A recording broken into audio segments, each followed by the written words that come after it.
Hello everyone and welcome back to my channel campus Darshan. तो आज की हमारी ये वीडियो क्लास 12th के स्टूडेंट्स के लिए है।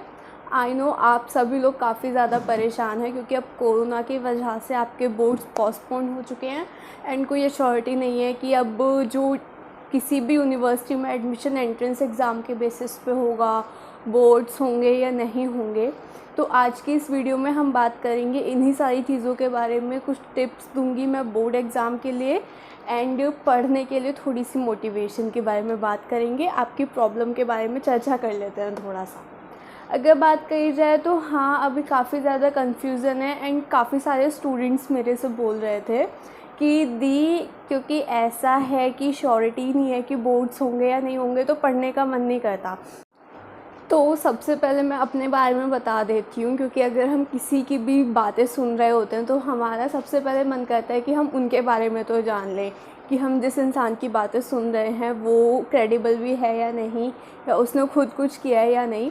तो मैं सेकेंड ईयर की स्टूडेंट हूँ, journalism honours from Kalindi college. ये यूट्यूब चैनल मैंने लॉकडाउन में ही स्टार्ट किया था लास्ट ईयर 2020 में।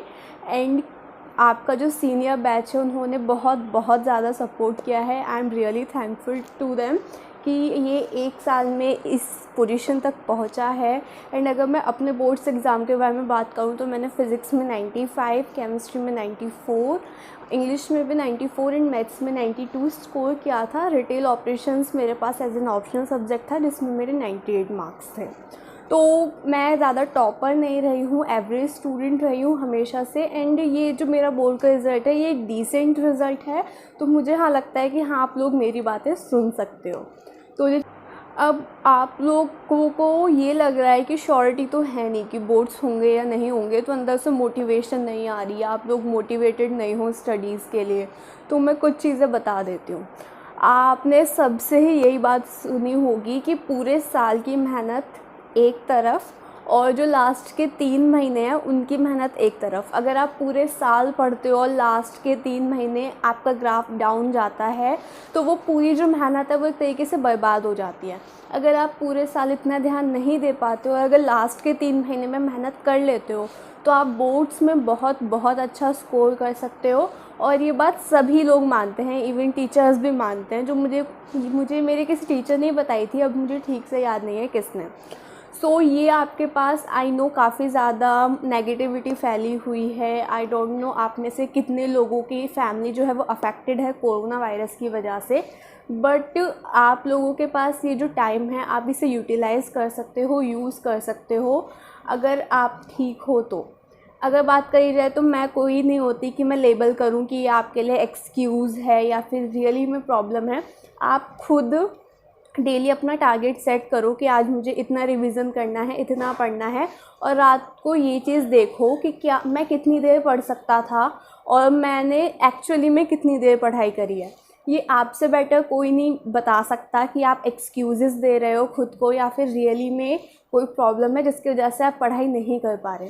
मोटिवेशन के लिए अगर मैं बात बोलूँ तो आप में से जो स्टूडेंट्स इस टाइम मोटिवेटेड रहेंगे उन्हीं के रिज़ल्ट्स की सभी जगह आपको दिखेगा। जो बोर्ड्स लगे होते हैं, होल्डिंग्स लगी हुई होती है न्यूज़पेपर में, टीवी में, उन्हीं के रिज़ल्ट्स दिखने वाले हैं क्योंकि इवेंचुअली वही टॉप करने वाले हैं, उन्हीं का स्कोर अच्छा रहने वाला है। तो अगर आपने स्टार्टिंग से भी कुछ पढ़ाई नहीं करी, आपको लगता है कि स्टार्टिंग से आपका ग्राफ थोड़ा सा डाउन है, तो ये टाइम है आपके लिए। आप इसे यूटिलाइज़ कीजिए एंड अपने बोर्ड एग्ज़ाम्स पे ध्यान दीजिए, पढ़ना शुरू कीजिए।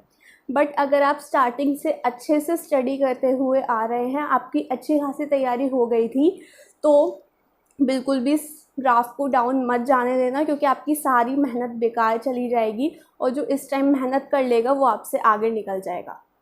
यार जहाँ तक श्योरिटी की बात है तो श्योरिटी इस टाइम पे किसी भी चीज़ की नहीं है। श्योरिटी इस टाइम पे लाइफ्स की भी नहीं है। बट इसका मतलब ये नहीं है कि हमने अपनी फ्यूचर प्लानिंग करनी बंद कर दी या फिर अपने कॉलेज के बारे में प्लान करना बंद कर दिया। नहीं किया ना। हमारा काम है जो अपना काम करते रहना वही हम करेंगे, हम अपनी पूरी मेहनत करेंगे बोर्ड्स एग्ज़ाम के लिए। अगर ये होते हैं तो अच्छी बात है, हमारी वो मेहनत कामयाब हो जाएगी। और अगर बाय चांस नहीं होते, 1% नहीं होते, तो ये जो आपकी पढ़ाई हुई जो मेहनत है ना, पढ़ाई कभी वेस्ट नहीं जाती। अगर मैं बात करूँ तो जब आप कॉलेज में आओगे फर्स्ट सेमेस्टर में, तो उसका जो बेसिक है ना वो 11-12 से स्टार्ट होता है। अगर आपने 11-12 के बेसिक्स अच्छे से कवर अभी नहीं किए तो वो आपको कॉलेज में जाके करना पड़ेगा, अगर आपका कोर्स रिलेटेड है तो। जैसे कि अगर जो मैंने फ़िज़िक्स का जीई लिया था अपने फर्स्ट सेमेस्टर में, तो 11-12 के काफ़ी सारे कॉन्सेप्ट्स जो थे वो सेम मुझे पढ़ने के लिए मिले वहाँ पे। अब जहाँ तक बात आती है कि इस बार अगर यूनिवर्सिटीज़ एंड कॉलेजेस में एडमिशन एंट्रेंस बेसिस पे हुआ तो क्या होगा दी। तो यार एक बात बताओ, you can divide your time. अब हम ह्यूमन बींग्स हैं, हमारी जो स्पेशल बात वही है कि हम मल्टीटास्क कर सकते हैं। आप डेली करंट अफेयर्स एंड जो न्यूज़ हैं उन पे ध्यान दीजिए, आप उनसे स्टार्ट कीजिए अपने दिन। और आप रीजनिंग जो एप्टीट्यूड पोर्शन है उसके लिए पढ़ाई अभी से शुरू कर सकते हैं CU सेट के। अगर आपको लगता है कि आप अभी सिचुएशन थोड़ी सी ख़राब है आपके घर में या फिर नहीं पढ़ पाए आप ज़्यादा, अगर आप बस 4 घंटे ही दे पाओगे तो आप 3 घंटे अपने बोर्ड्स को और 1 घंटा एंट्रेंस एग्ज़ाम की तैयारी को दे सकते हो। इस टाइप से आपका टाइम का डिवीज़न हो सकता है। ये नहीं बोल रही मैं कि बोर्ड्स को ज़्यादा प्रायोरिटी दो या फिर एंट्रेंस एग्ज़ाम को ज़्यादा प्रायोरिटी दो, दोनों इम्पॉर्टेंट है और आपको दोनों की वैल्यू समझनी है, दोनों के बीच में टाइम का डिवीज़न लेकर चलना है। एंड ये आराम से हो जाएगा, इतना ज़्यादा मुश्किल नहीं है, क्योंकि मैंने भी अपने बोर्ड्स के साथ साथ एंट्रेंस एग्ज़ाम की तैयारी करी है और आपके बहुत सारे सीनियर्स ने करी है। अगर कुछ टिप्स के बारे में बात करी जाए कि मैं क्या टिप्स देना चाहूँगी आपको, तो कहीं से पढ़ी हुई या देखी हुई नहीं बोलती। जो मैंने अपनी क्लास 12th में जो मेरा एक्सपीरियंस रहा है मैं उससे बताती हूँ। अभी तो सबसे पहले इंडिया की हालत देखकर जो सबसे पहली टिप है वो यही है कि अपनी मेंटल हेल्थ पे ध्यान दो और सेफ़ रहो और जितना हो सके अपनी इम्यूनिटी को राइज़ करो, अच्छे से अच्छा खाओ। तो नंबर 1 आपको इसी चीज़ को प्रायोरिटी देनी है, इसी चीज़ का ध्यान रखना है। जो आप स्टडी से रिलेटेड टिप्स के बारे में बात कर रहे हैं उसमें ये हो सकता है कि आप इस ड्यूरेशन पे कोई नया स्टडी मटेरियल को ऑप्ट नहीं करेंगे। तो जो आप अभी से पहले तक तैयारी करते हुए आ रहे हैं, अगर आपने NCERTs पढ़ी हैं तो वो, अगर आपने कोई और बुक पढ़ी है तो वो उसी पे ध्यान दो, क्योंकि वो आपका पहले 1-2 बार का पढ़ा हुआ है। अगर आप अभी कोई नई बुक लेते हो तो वो पहले वाली चीज़ ना बहुत ज़्यादा डिस्टर्बेंस हो जाती है। तो ये थी हमारी टिप नंबर 1। टिप नंबर 2 हमारी ये रहेगी कि प्रीवियस ईयर पेपर्स बहुत ज़्यादा हेल्प करते हैं। आपको आइडिया लग जाता है कि बोर्ड्स में कैसे क्वेश्चन आने वाले हैं। एंड टू बी ऑनेस्ट, अगर मैं सच्ची बताऊँ ना तो काफ़ी सारे क्वेश्चंस रिपीट होते हैं। जी हाँ, होते हैं। फ़िज़िक्स में मैंने देखा, मैथ्स में मैंने देखा, केमिस्ट्री में मैंने देखा, इवन इंग्लिश में भी जो कुछ क्वेश्चंस हैं वो रिपीट होते हैं। कई बार तो डिजिट्स भी चेंज नहीं होती। तो प्रीवियस ईयर पेपर्स बहुत ज़्यादा हेल्प करते हैं। एंड आप सैम्पल पेपर्स को लेके बैठिए कि जो प्रॉपर, अगर ये बोर्ड एग्ज़ाम है उसे कंसिडर कीजिए। अलग रूम में आप बैठे हैं, टाइम ड्यूरेशन को, टाइम मैनेजमेंट करना आएगा आपको। आप 3 घंटे का अगर सैम्पल पेपर देंगे घर में अकेले बैठ के, उससे बाद में खुद ही चेक करेंगे एज अ टीचर बन के, तो आपको काफ़ी सारी गलतियाँ रियलाइज़ होंगी एंड आपको वहाँ पे एक अलग प्रेशर नहीं फेस करना पड़ेगा। तो प्रीवियस ईयर पेपर्स बहुत ज़्यादा हेल्प करते हैं। आप चाहे तो पेपर्स को नेट से डाउनलोड कर सकते हैं या फिर चैप्टर वाइज आप अरिहंत की बुक ले सकते हैं, क्योंकि मैंने वो ली थी। अगर इस टाइम कोई नई बुक प्रेफर नहीं करनी, बट हाँ चैप्टर वाइज आप लेंगे क्योंकि वो बहुत ज़्यादा हेल्प करते हैं।